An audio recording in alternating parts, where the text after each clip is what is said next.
Horizon Zero Dawn is an incredibly special game to me. In fact, even as I wrote the script up, I questioned whether I would be able to do this masterpiece any justice. What I do know is that this will likely not be the last video I make on this amazing video game. As a brief introduction, Horizon Zero Dawn is a 2017 video game developed by Guerrilla Games, who are more known for their first-person shooter franchise, Killzone.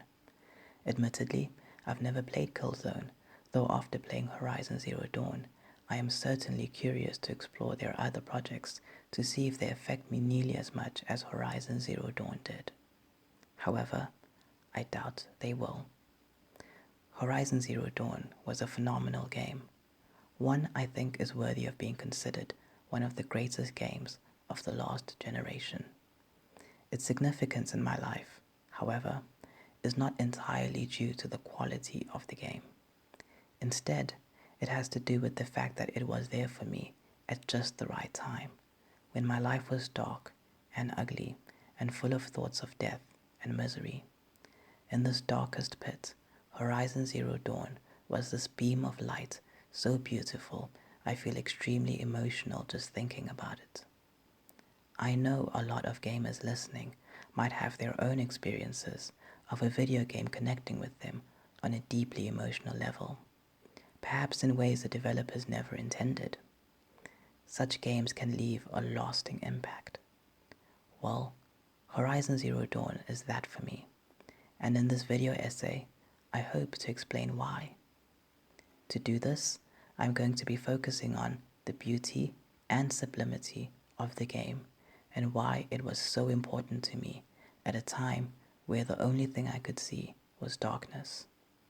If you haven't played this game, firstly, I recommend that you do, and secondly, you needn't worry about any spoilers.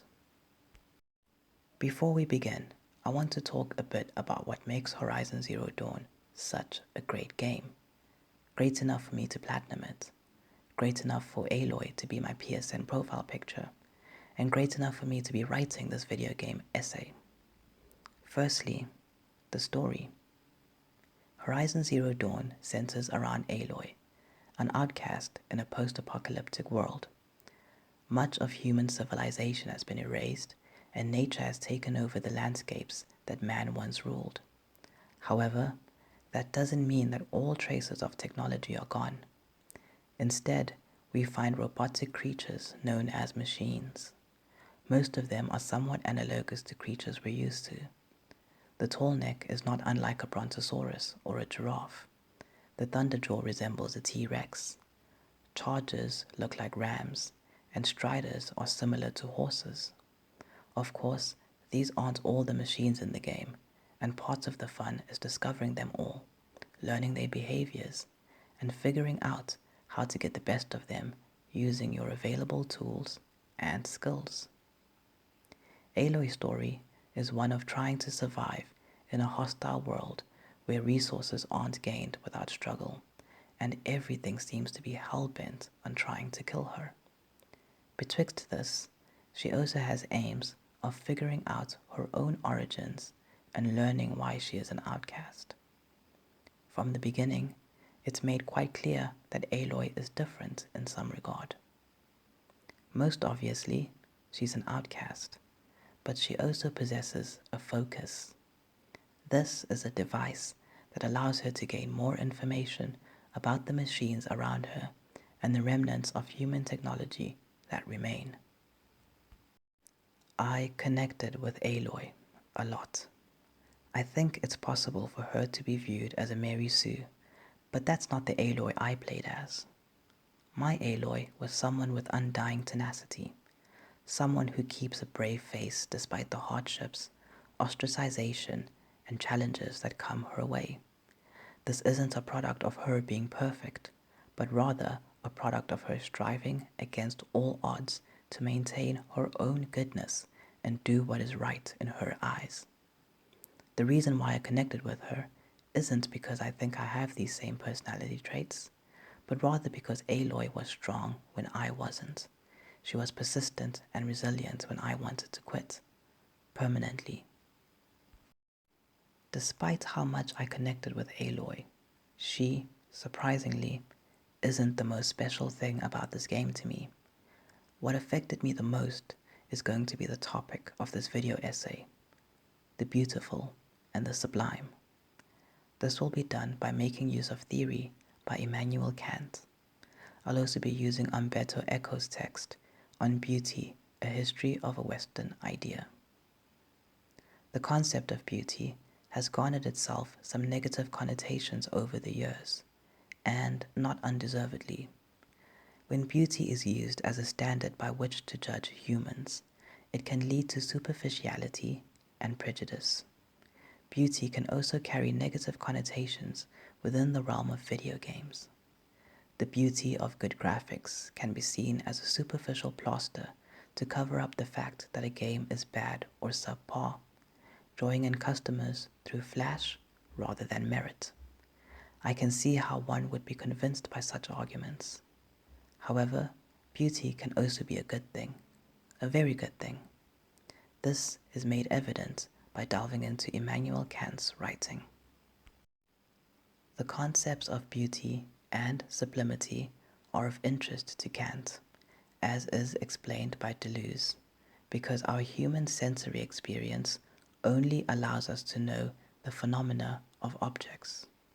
To know the essence of objects, what Kant calls noumenon, we must therefore rely on understanding and reason, which are the cornerstones of beauty and sublimity, respectively.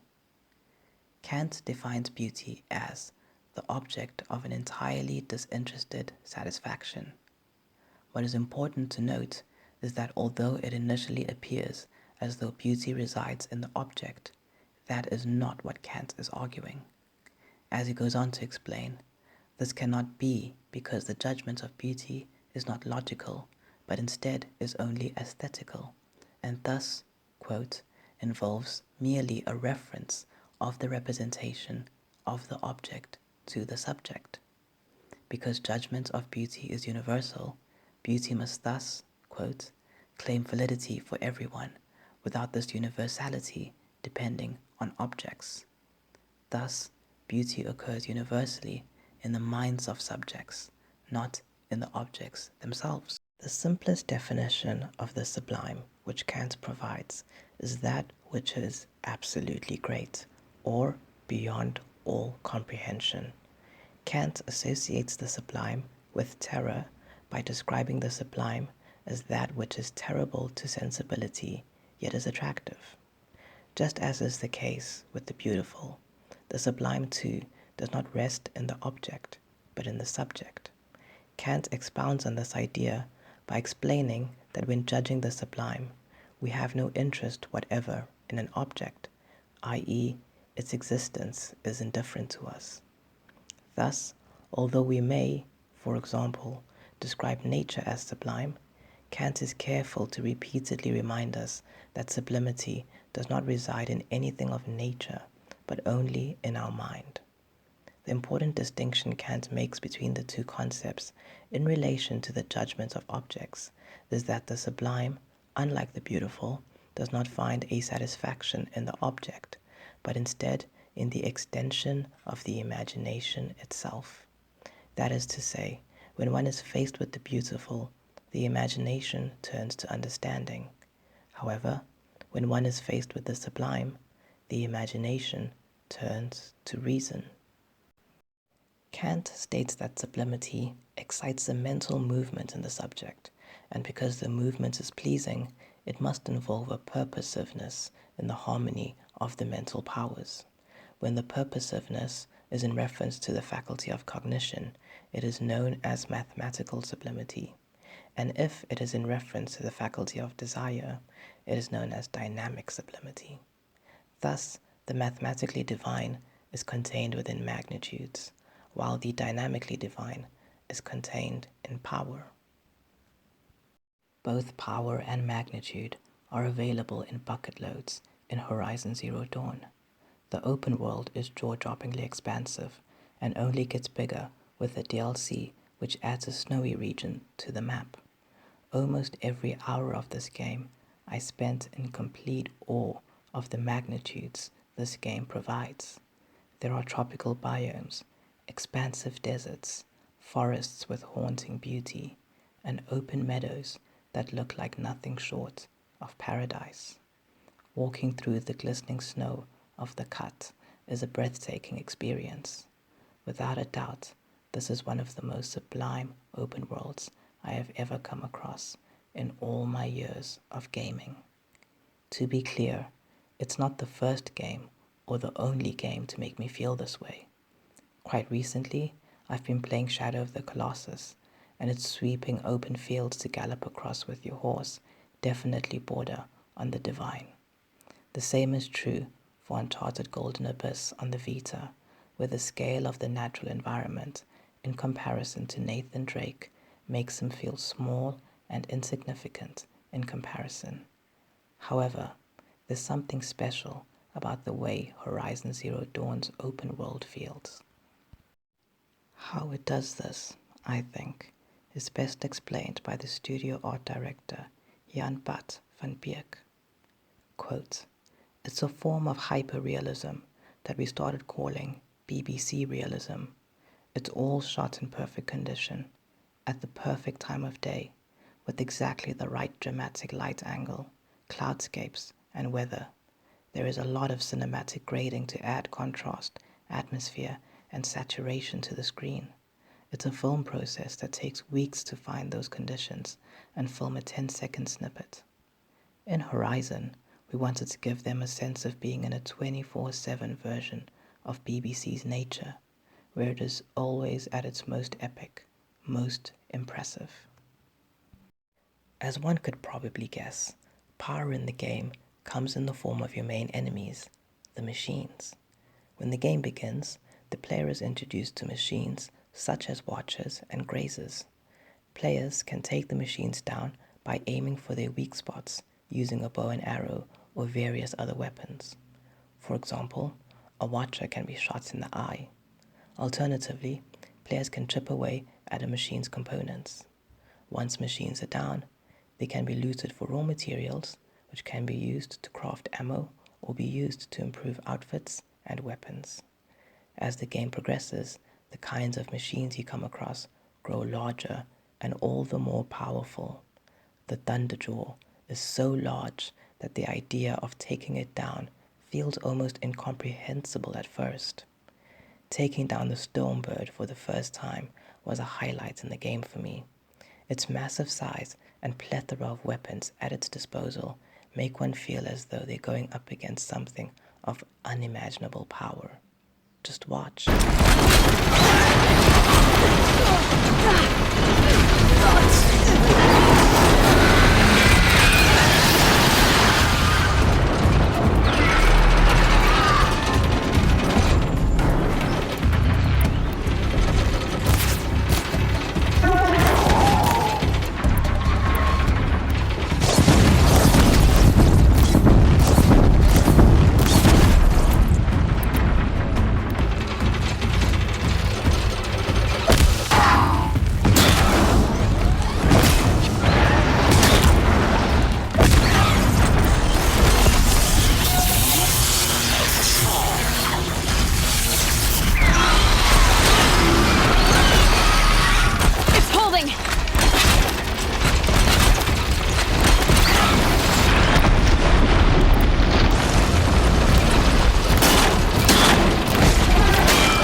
It wouldn't be unreasonable to, at this point, ask what is the effect of the beautiful and the sublime on humans.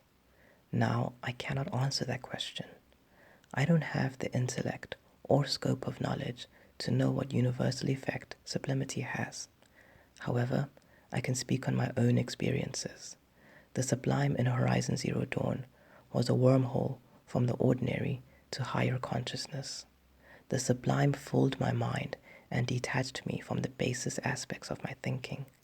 To be raised to higher consciousness is to be freed from the game, that is to say, the social rules and expectations which tug at us and force us to behave in certain, often inauthentic ways. The game is the ultimate enemy of the egoist. For me, this was one aspect of life that brought me immense pain, enough for me to wish for my own annihilation. To escape from Horizon Zero Dawn and be swept up by its beauty was a reprieve from the overwhelming despair and crippling anxiety that characterized my life. It was these breaks from the struggle that prolonged my life a little longer and delayed the suicide I was careening towards. I have nothing but gratitude for everyone involved in making this game. It was genuine medicine to me, a recalibration of the soul, and a literal lifesaver. I am well aware that my life has no worth, and that I am meaningless garbage in the grand scheme of things. But when I was in the world of Horizon Zero Dawn, taken in by its sublimity, its magnitudes, and its power, I wasn't me anymore, and that's all I wanted. What I took from Horizon Zero Dawn is that beauty and the sublime are an antidote to the world's ugliness. However, the beautiful and the sublime needn't be rare experiences inaccessible in everyday life. I believe that we can each bring beauty and sublimity to the world every day. You can show your power by treating others with kindness despite the harshness of the world. You can display immeasurable magnitude by carrying with you endless love for your fellow human beings. And who knows, you might just save a life.